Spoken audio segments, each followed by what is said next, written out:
Hey everyone, welcome back. Today, I'll show you how to use Nano Banana inside Google AI Studio. Nano Banana is Google's lightweight AI model designed for quick image editing and blending. Perfect if you want fast results without heavy tools. First, open your browser and go to aistudio.google.com. Sign in with your Google account, and on the dashboard, click New Project or Image Tools, depending on the layout. Now upload the photo or photos you want to work with. If you're combining two pictures, just upload both. If you're editing one, upload a single photo.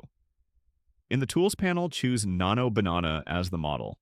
You'll see options for things like blending images, removing objects, or filling backgrounds.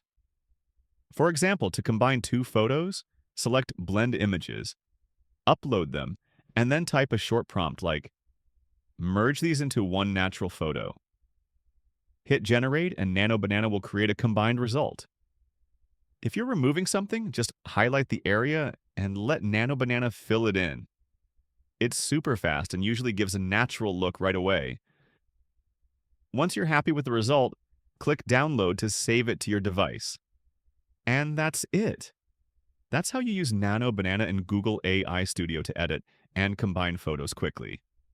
If this tutorial was helpful, don't forget to like the video, subscribe for more AI tips, and I'll see you in the next one.